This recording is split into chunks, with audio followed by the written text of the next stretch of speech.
ಮುಂಗಾರು ಮಳೆ ಇಡೀ ರಾಜ್ಯವನ್ನು ಆವರಿಸಿಕೊಳ್ತಾ ಇದೆ. ಮೊನ್ನೆಯಷ್ಟೇ ಕೇರಳಂಗೆ ಪ್ರವೇಶ ಆಗಿತ್ತು. ಇವತ್ತು ಸಂಜೆ ಬೆಂಗಳೂರು ಸೇರಿದಂತೆ ರಾಜ್ಯದ ವಿವಿಧ ಭಾಗಗಳಲ್ಲಿ ಮಳೆ ಆಗಿದ್ದನ್ನು ನೋಡಿದ್ದೀವಿ. ಹಾಗಾದರೆ ಮುಂದೆ ಏನಾಗುತ್ತೆ, ಯಾವ್ಯಾವ ಜಿಲ್ಲೆಗಳಿಗೆ ಯಾವ್ಯಾವ ಅಲರ್ಟ್ ಇದೆ, ಡೀಟೇಲ್ಸ್ ನೋಡ್ತಾ ಹೋಗೋಣ. ಮುಂಗಾರು ಆರ್ಭಟ 6 ಜಿಲ್ಲೆಗಳಿಗೆ ಇದೀಗ ರೆಡ್ ಅಲರ್ಟ್ ಘೋಷಣೆ ಮಾಡಲಾಗಿದೆ. ಮುಂಗಾರು ಚುರುಕುಗೊಂಡಿದೆ. ಮುಂದಿನ 8 ದಿನ ವಿಪರೀತ ಮಳೆ ಆಗಬಹುದು ಅಂತ ಹವಾಮಾನ ಇಲಾಖೆ ಎಚ್ಚರಿಕೆ ಕೊಟ್ಟಿರೋದು. ನಾವು ಮೊನ್ನೆಯೂ ಕೂಡ ಹೇಳಿದ್ವಿ, ಜೂನ್ ಮೊದಲೇ ದಿನಕ್ಕೆ ಬರಬೇಕಾಗಿತ್ತು ಮುಂಗಾರು ಕೇರಳಂಗೆ, ಆದರೆ ಬರಲಿಲ್ಲ. ಅದಾದ ನಂತರ 3 ದಿನಗಳ ತಡವಾಗಿ ಬಂತು. ಇದಾದ ನಂತರ 6ರಿಂದ 7ನೇ ತಾರೀಕಿನ ಒಳಗಾಗಿ ಅದು ಕರಾವಳಿ ಕರ್ನಾಟಕ, ಅದಾದ ನಂತರ ಇಡೀ ರಾಜ್ಯವನ್ನು ವ್ಯಾಪಿಸಿಕೊಳ್ಬಹುದು ಅಂತ ಮೊನ್ನೆ ಚರ್ಚೆ ಮಾಡಿದ್ವಿ. ಇದೀಗ ಮುಂದಿನ 8 ದಿನ ಮಳೆ ಎಚ್ಚರಿಕೆ ಎಲ್ಲ ಕೊಟ್ಟಿದ್ದಾರೆ. ಜೂನ್ 10ರ ತನಕ ಕರಾವಳಿ ಮಲೆನಾಡು ಭಾಗಗಳಲ್ಲಿ ವರುಣನ ಅಬ್ಬರ ವಿಪರೀತ ಇರುತ್ತೆ ಅಂತ ಹೇಳಿದ್ದಾರೆ. ಉಡುಪಿ, ದಕ್ಷಿಣ ಕನ್ನಡ, ಉತ್ತರ ಕನ್ನಡ, ಶಿವಮೊಗ್ಗ, ಚಿಕ್ಕಮಗಳೂರು, ಬೆಳಗಾವಿ ಈ ಜಿಲ್ಲೆಗಳಿಗೆ ರೆಡ್ ಅಲರ್ಟ್ ಘೋಷಣೆ ಮಾಡಿದ್ದಾರೆ. ಈ ಜಿಲ್ಲೆಗಳಲ್ಲಿ 204.5 ಮಿಲಿಮೀಟರ್ಗಿಂತ ಹೆಚ್ಚು ವಿಪರೀತ ಮಳೆ ಆಗುವಂಥ ಸಾಧ್ಯತೆ ಇದೆ ಅಂತ ಹೇಳಿದ್ದಾರೆ. ಕರಾವಳಿ ಭಾಗದಲ್ಲಿ 40ರಿಂದ 50 ಕಿಲೋಮೀಟರ್ ವೇಗದಲ್ಲಿ ಬಿರುಗಾಳಿ ಭೀತಿ ಆಗಬಹುದು. ಪ್ರವಾಹ ಮತ್ತು ಗುಡ್ಡ ಕುಸಿದ ಮುನ್ನೆಚ್ಚರಿಕೆಯನ್ನು ಹವಾಮಾನ ಇಲಾಖೆ ಎಚ್ಚರಿಕೆ ಕೊಟ್ಟಿದೆ.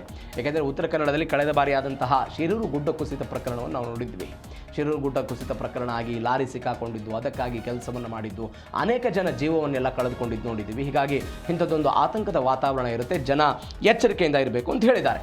ಹಾಗಾದರೆ ಯಾವ್ಯಾವ ಜಿಲ್ಲೆಗೆ ಯಾವ ಅಲರ್ಟ್ ಅನ್ನು ಕೊಡಲಾಗಿದೆ? ಯಾವ್ಯಾವ ಜಿಲ್ಲೆಗೆ? ಜೂನ್ 7ನೇ ತಾರೀಕಿಗೆ ಕರಾವಳಿ ಮತ್ತು ಮಲೆನಾಡು ಭಾಗದ ಜಿಲ್ಲೆಗಳಿಗೆ ಆರೆಂಜ್ ಅಲರ್ಟ್ ಅನ್ನು ಕೊಟ್ಟಿದ್ದಾರೆ. ಅಂದರೆ ಇವತ್ತು. ಜೂನ್ 8ನೇ ತಾರೀಕು ನಾಳೆ ಉಡುಪಿ ಮತ್ತು ದಕ್ಷಿಣ ಕನ್ನಡ ಜಿಲ್ಲೆಗಳಿಗೆ ಅತಿ ಹೆಚ್ಚು ಮಳೆಯ ರೆಡ್ ಅಲರ್ಟ್ ಅನ್ನು ಕೊಡಲಾಗಿದೆ. ಜೂನ್ 9ಕ್ಕೆ ರೆಡ್ ಅಲರ್ಟ್ ವ್ಯಾಪ್ತಿ ವಿಸ್ತರಣೆ ಆಗುತ್ತೆ. ಕರಾವಳಿಯ 3 ಜಿಲ್ಲೆಗಳು ಮತ್ತು ಮಲೆನಾಡಿನ 2 ಜಿಲ್ಲೆಗಳಿಗೆಲ್ಲ ಎಚ್ಚರಿಕೆ ಕೊಟ್ಟಿದ್ದಾರೆ.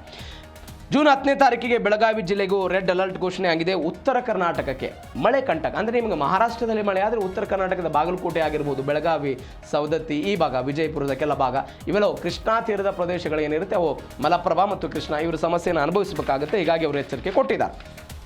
ಬೆಳಗಾವಿ, ಧಾರವಾಡ, ಹಾವೇರಿ, ಗದಗ ಜಿಲ್ಲೆಗಳಲ್ಲಿ ಬಿರುಗಾಳಿ ಸಹಿತ ಮಳೆ ಆಗುತ್ತೆ ಅಂತ ಹೇಳಿದ್ದಾರೆ. ಜೂನ್ 15ರವರೆಗೆ ರಾಜ್ಯದ ಬಹುತೇಕ ಜಿಲ್ಲೆಗಳಲ್ಲಿ ಗುಡುಗ ಸಹಿತ ಮಳೆ ಮುಂದುವರಿಕೆ ಅಂತ ಇದೀಗ ಎಚ್ಚರಿಕೆಯನ್ನು ಕೊಟ್ಟಿರೋದು.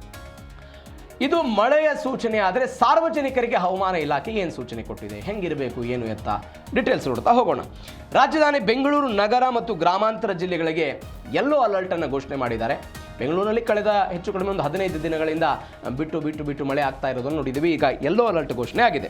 ಮೈಸೂರು, ಮಂಡ್ಯ, ಹಾಸನ, ತುಮಕೂರು ಭಾಗದಲ್ಲಿ ಹಗುರದಿಂದ ಸಾಧಾರಣ ಮಳೆ ಆಗುತ್ತೆ ಅಂತ ಹೇಳಿದ್ದಾರೆ. ಗುಡುಗು ಮಿಂಚಿನ ಸಂದರ್ಭದಲ್ಲಿ ಮರದ ಕೆಳಗೆ, ವಿದ್ಯುತ್ ಕಂಬಗಳಿಗೆಲ್ಲ ನಿಲ್ಲಬೇಡಿ. ತಗ್ಗು ಪ್ರದೇಶಗಳಿಗೆ ನೀರು ನುಗ್ಗುವಂತಹ ಭೀತಿ ಇದೆ. ಪಾಲಿಕೆ ಅಧಿಕಾರಿಗಳೆಲ್ಲ ಮುನ್ನೆಚ್ಚರಿಕೆ ವಹಿಸಬೇಕು. ಸಮುದ್ರಕ್ಕೆ ಇಳಿಯದಂತೆ ಮೀನುಗಾರರಿಗೆ ಕಟ್ಟುನಿಟ್ಟಿನ ಸೂಚನೆ ಕೊಡಲಾಗಿದೆ. ಅಗತ್ಯವಿದ್ದರೆ ಮಾತ್ರ ಹೊರಬರಬೇಕು. ಸುರಕ್ಷಿತ ಸ್ಥಳಗಳಲ್ಲಿ ಆಶ್ರಯ ಪಡೆಯಿರಿ ಅಂತೆಲ್ಲ ಎಚ್ಚರಿಕೆಗಳನ್ನು ಕೊಟ್ಟಿರೋದು. ಅಂದರೆ ವಿಪರೀತ ಮಳೆ ಶುರುವಾದ ತಕ್ಷಣ ಅನೇಕ ಜನ ಮರ ಗಿಡಗಳು, ಅನೇಕ ಹಳೆ ಕಟ್ಟಡಗಳು ಧರೆಗೊಳ್ಳುವಂತಹ ಸಾಧ್ಯತೆ ಇರುತ್ತೆ. ಯಾವುದೇ ಜೀವಕ್ಕೂ ಕೂಡ ಹಾನಿ ಆಗಬಾರ್ದು ಅನ್ನೋ ಕಾರಣಕ್ಕಾಗಿ ಸುರಕ್ಷತೆಯನ್ನು ಕಾಪಾಡಿಕೊಳ್ಳಿ ಅಂತ ಎಚ್ಚರಿಕೆ ಕೊಟ್ಟಿರೋದು.